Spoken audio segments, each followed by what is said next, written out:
Europe 1. Il est 8h16. Patrick Cohen, vous recevez ce matin le président du groupe La République En Marche à l'Assemblée nationale, député du Finistère. Bonjour Richard Ferrand. Bonjour. D'abord la nouvelle du matin, l'évacuation de la ZAD de Bure, c'est la logique, c'est la méthode Colomb qui s'applique. D'abord, ce n'est pas une ZAD, c'est une occupation illégale d'un territoire. Et donc, il convenait que ça ne dure pas. Donc, il est bien normal que l'évacuation ait lieu pour que précisément, on ne se retrouve jamais dans des situations qui nous ont conduits à des périodes de non-droit que nous avons bien connues dans l'Ouest de la France. Au-delà des occupations illégales, il y a des contestations qui continuent, qui perdurent, de tous bords d'ailleurs, sur la localisation et sur ce projet précisément d'enfouissement de déchets nucléaires. Rien ne justifie une occupation illégale de l'espace public. Donc il ne faut pas laisser se prendre de mauvaises habitudes ou perdurer des habitudes qui ont pu être prises antérieurement. Donc force doit rester à la loi. Richard Ferrand, je vous présente William Galibert du service politique d'Europe 1 qui aura une question pour vous. On va parler des agriculteurs en colère avant l'ouverture de leur salon, de la réforme de la loi Asile et Immigration que Gérard Collomb est venu présenter hier à votre groupe de députés. Je voudrais commencer par la réforme qui inquiète sans doute le plus de territoires, celle de la SNCF. Est-ce qu'il faut craindre les fermetures de petites lignes? Est-ce que chez vous, en Bretagne, vous êtes prêt à vous battre pour le maintien de Rennes-Saint-Malo, de Dole Dinan-Lamballe ou de Ploiré-Lannion? Oui, enfin, je pense que là, on rentrerait dans le sujet par la mauvaise ligne, si je puis dire. L'enjeu, c'est quoi? C'est qu'on a une SNCF qui, aujourd'hui, est endettée à 45 milliards. Et il faut savoir que, en termes d'argent public, quand on cumule tout, ce sont 14 milliards par an que l'on met dans ce transport ferroviaire, que le trou s'approfondit d'année en année, et que, par ailleurs, le service se dégrade. Donc, ne rien faire serait coupable. Donc, comme le dit le rapport Spinetta, il nous faut retravailler tout cela, réétudier tout cela, mais l'obsession n'est pas de dire qu'il faut fermer telle ou telle ligne. Ce qu'il faut, c'est retrouver la question va se poser, La Richard question Ferrand. va se poser. Eh bien, chaque fois que dans des bassins d'emploi, dans des bassins de vie, les lignes sont indispensables, il faut évidemment qu'elles continuent à être exploitées. Et s'il y a des endroits où ça n'a plus de sens, eh bien, il faudra trouver d'autres moyens pour répondre à la mobilité. Ce sera du cas par cas en étudiant toutes les conditions socio-économiques de l'utilité de ces lignes. Vous m'avez parfaitement compris, de la dentelle bretonne. Il y a aussi tiens, à propos de Bretagne, vous avez déjà, vous, en Bretagne, une ligne gérée par le privé qui ne dépend pas directement de la SNCF. Et c'est chez moi. Entre Carhaix et Paimpol, ça marche bien? Écoutez, cette ligne entre Carhaix et Paimpol via Guingamp, qui permet justement de raccrocher les Côtes d'Armor au centre Finistère, est une voie qui fonctionne bien, mais qui typiquement est dans ce que dénonce le rapport. C'est-à-dire que pour que cette ligne soit plus fréquentée, il faudrait que l'on mette en train moins de temps qu'en voiture. Or, à l'heure actuelle, ce n'est pas le cas. Résultat, la voie devrait bénéficier encore plus d'investissements, même s'il y en a déjà beaucoup eu. Et aujourd'hui, le niveau de fréquentation est quand même très inégal. Donc la question qui se pose, c'est Veolia qui l'exploite, c'est de savoir quelles sont ces lignes qui rendent un vrai service et ceux qui n'en rendent pas. Mais Carhaix-Guingamp rend un vrai service. Mais le privé, c'est différent de la SNCF? C'est un modèle à suivre? C'est ça ma question, Richard Ferrand. Non, ce n'était pas le but de ma réponse. Non, ça c'est je comprends, mais... un hasard historique et le Conseil régional traite avec Veolia comme avec la SNCF. Oui, mais comme il y a des craintes de privatisation... Je n'ai pas forcément le sentiment que ce soit en soi un modèle. Réformer la SNCF par ordonnance, information des Échos ce matin, c'est sérieux, c'est raisonnable? En tout cas, ce n'est pas confirmé.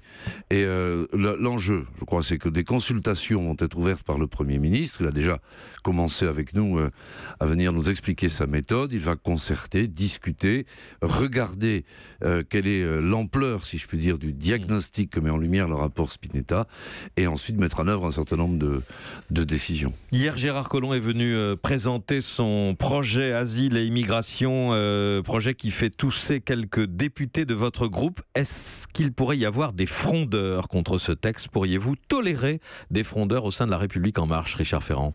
Vous savez, moi je suis très tolérant, mais il n'y a pas de frondeur. Frondeur, c'est un mot qui ne peut pas s'appliquer à ce que nous faisons. Les frondeurs, je vais vous expliquer. Les frondeurs d'il y a quelques années, sous le précédent quinquennat... C'est pas si vieux.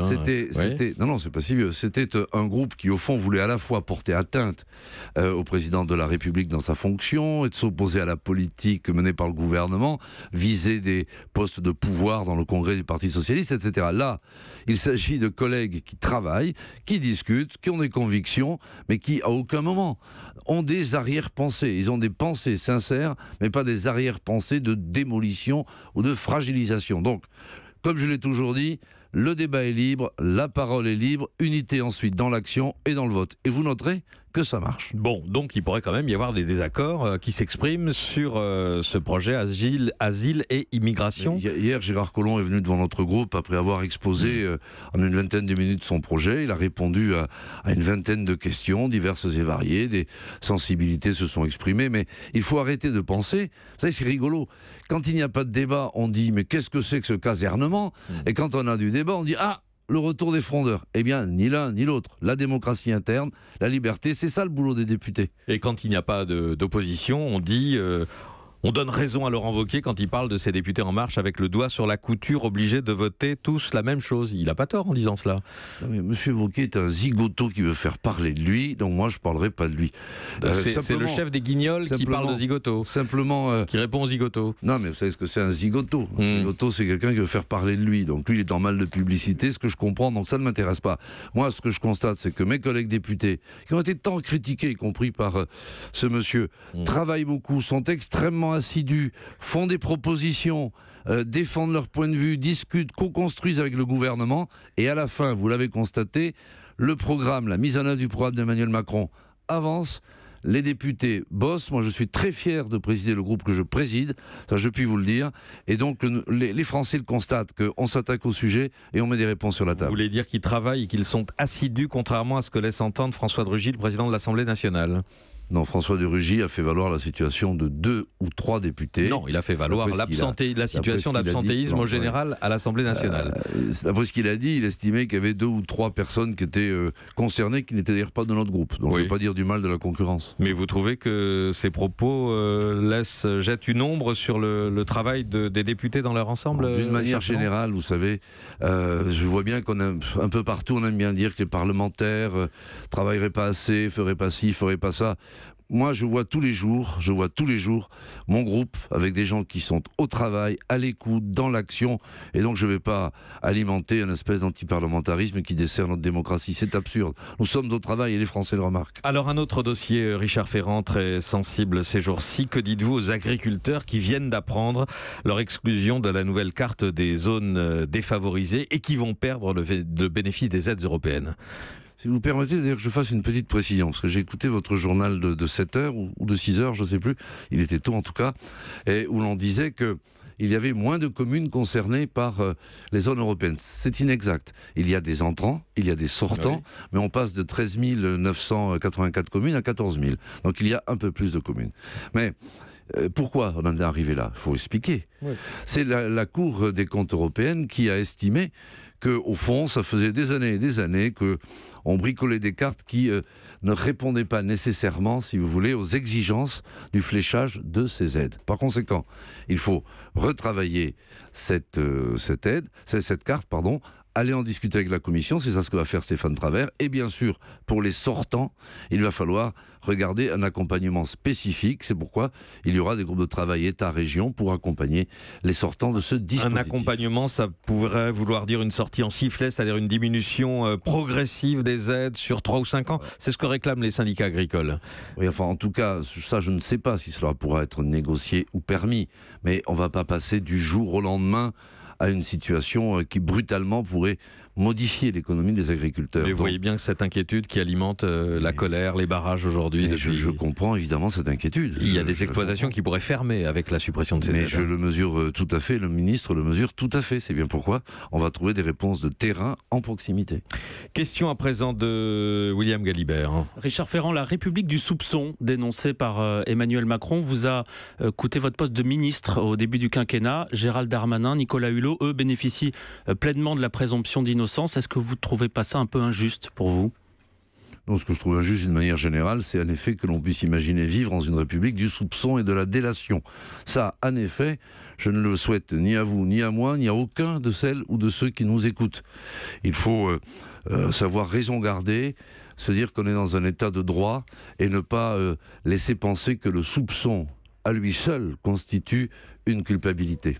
Mais est-ce que vous n'auriez pas aimé un peu plus de soutien de l'exécutif alors que les plaintes vous concernant ont été classées sans suite? Je n'ai jamais manqué de soutien. Je suis bien où je suis et je suis fier d'être le président du groupe majoritaire La République En Marche. Merci de votre sollicitude, mais ça va. Bon, et pour les ministres concernés aujourd'hui et qui ont été mis en cause ces dernières semaines, Richard Ferrand, ils sont bien à leur place et... Parfaitement. Je crois qu'on est, là encore, on est dans un état de droit. Des soupçons, des choses sont exprimées ici ou là, relayées avec plus ou moins de fiabilité. Comme je le disais pour Bure tout à l'heure, force doit rester à la loi. Et il se trouve qu'en France, ce sont ni les députés, ni les journalistes qui font les décisions de justice, ce sont les magistrats. Alors que chacun fasse sa mission et, comme on dit, les vaches seront bien gardées. Merci Richard Ferrand d'être venu ce matin au micro d'Europe 1, président du groupe La République En Marche à l'Assemblée nationale et, on l'a rappelé dans cet entretien, député du Finistère. Merci. Europe 1.